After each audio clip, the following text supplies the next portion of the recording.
A ver, estamos con una de las personas que participa en el Fórum Valors de Mataró, Europa, que hoy va sobre las fake news.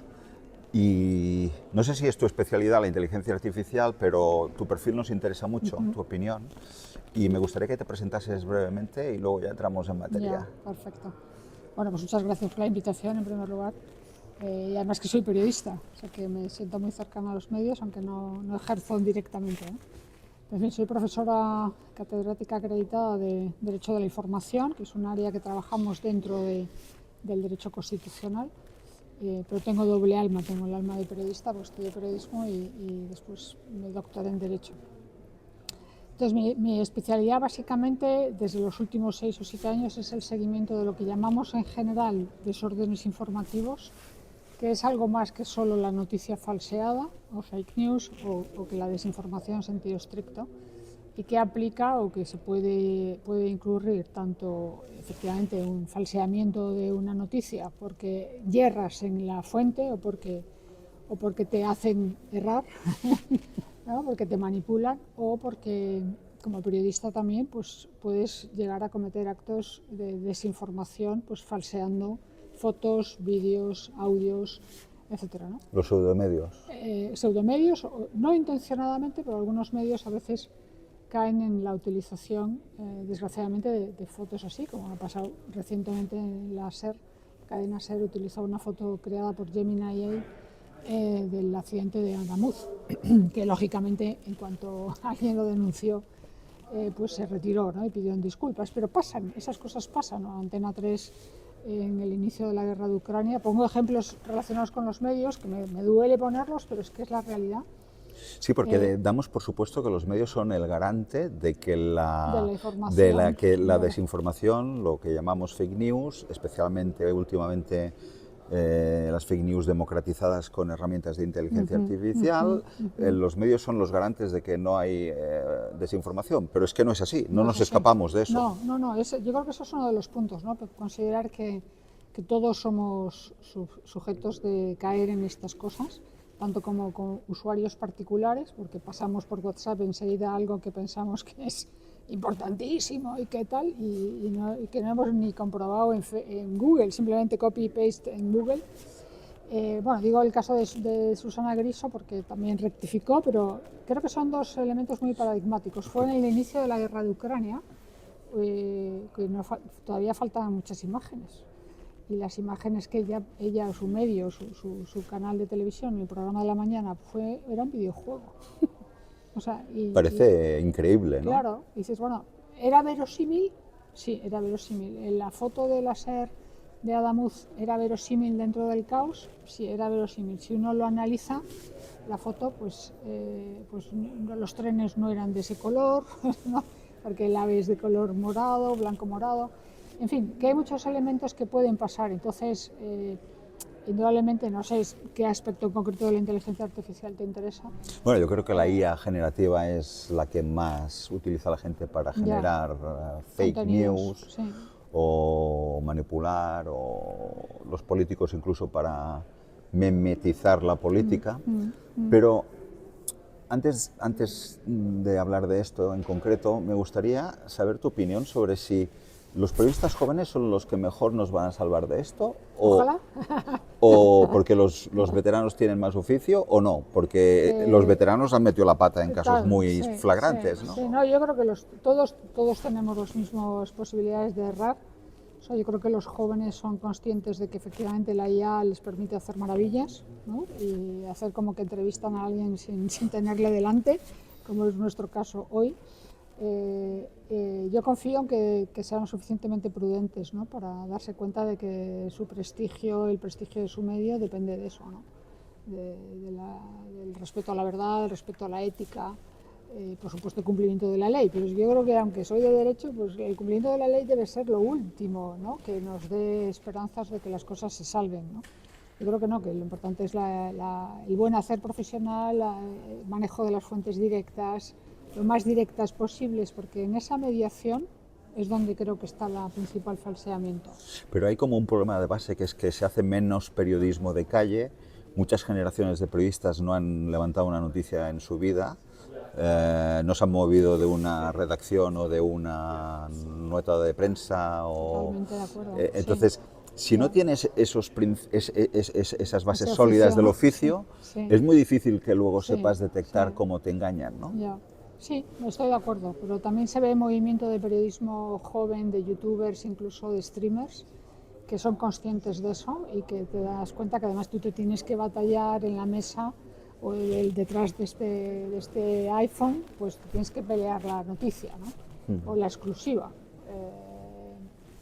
Yo no creo que en eso, en esencia, el periodismo haya cambiado. Ya. Y el fenómeno de los influencers y de las redes sociales que también afectan a los periodistas y a los medios, ¿no? Porque Mucho. mucha gente deja de seguir a medios, mucha gente deja de seguir a periodistas en concreto, a firmas, etcétera, y ya se han entregado a los influencers, que ahí ya la frontera...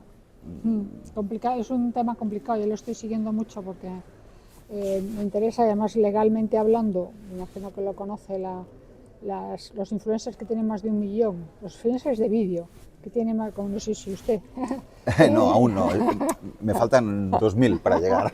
pero los de vídeo que tienen más de 1 millón de usuarios y ganan más de 300.000 euros al año, que ya hay varios miles en España de esos, sí tiene que cumplir la directiva del audiovisual, la ley del audiovisual y las nuevas normas. De algo hablaré de esto después aquí en la sesión, ¿no? Pero en fin, estamos hablando de Eloy Llanos, pero bueno, también de las recetas de Ana, bueno, del Chocas, en fin. Sí, sí. Y que efectivamente algunos a lo mejor son periodistas que han ido a buscar ese medio porque el medio les ha cerrado el contrato o les ha echado, que también está pasando esto, esa es la realidad, o el modelo de negocio ya no da para poder tener contratados a periodistas.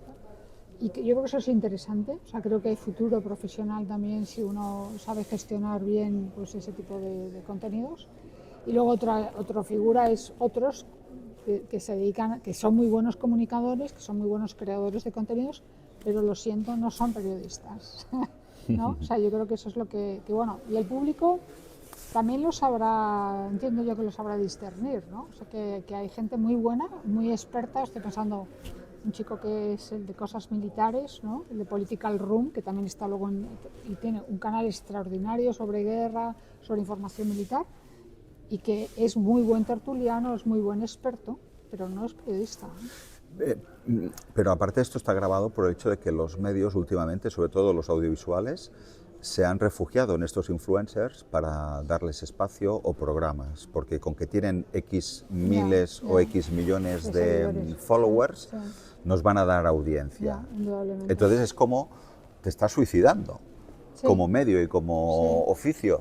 O sea, si lo consideras fuente, yo creo que es inteligente. O sea, si lo consideras fuente, un expertísimo en temas financieros, en cosas militares, en la información internacional de Irán. Pero no, pero cuando los fichas para que hagan Ya, programas, ya, entonces... ya. Si es a costa de un redactor, si es a costa de un editor de prensa, pues probablemente, ¿no? O sea, yo no digo que no haya sitio para todos, ¿eh? Yo creo que sí que hay sitio para todos, que este mercado de la comunicación está muy fragmentado y la publicidad permite llegar a micro audiencias y con un pequeño patrocinador o unos anunciantes se puede, ¿no? Pero yo creo que los medios siguen teniendo, los mainstream media, o sea, los medios de comunicación siguen teniendo Los legacy. su función, ¿no? ¿Y no crees que en el caso español aquí ha habido un poco una precipitación en esta regulación que comentabas antes, en la medida en la que le ha tocado al presidente del gobierno sufrir y ser víctima de lo que él denomina el fango? El fango, sí. Y que ahora estamos, o se ha legislado o se ha regulado un poco desde una reacción más primaria política que no desde una visión pensando en el contexto europeo, porque somos un poco una isla dentro de un continente que ya es hiperregulado. Sí, ¿O no compartes esta...? Sí, no, yendo por partes. O sea, yo no comparto la visión del presidente respecto al fango, eso punto uno. O sea, creo que hay mucha crítica política y que la sufre un lado y el otro y que hay que aguantar. Lo siento mucho, hay que aguantar. ni creo en la supuesta persecución del odio con H, ¿no? que ha lanzado.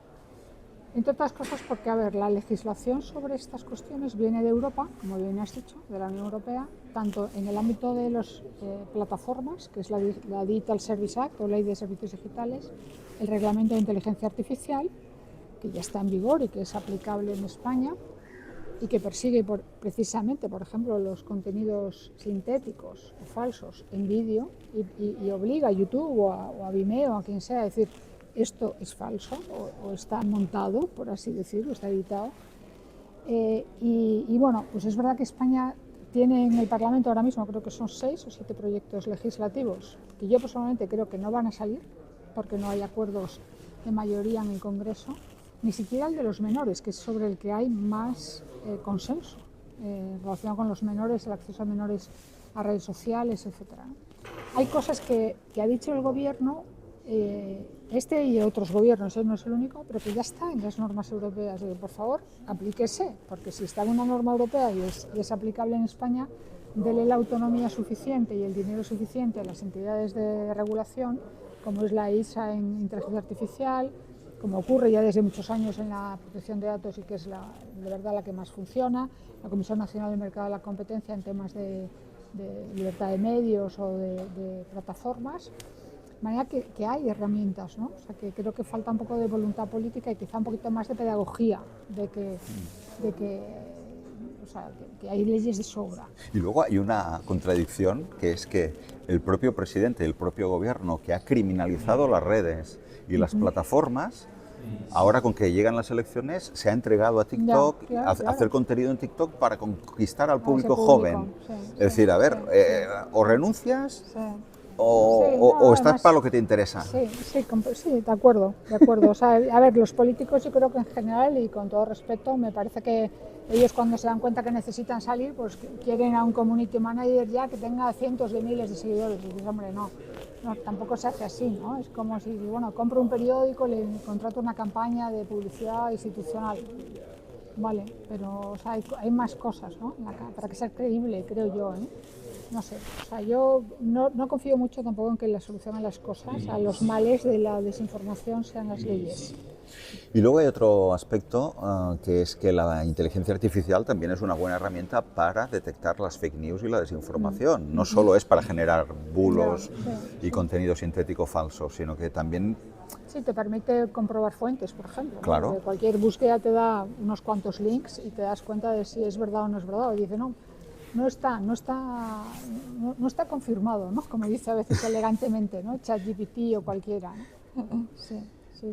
¿Y tu opinión sobre el impacto de la IA en la desinformación?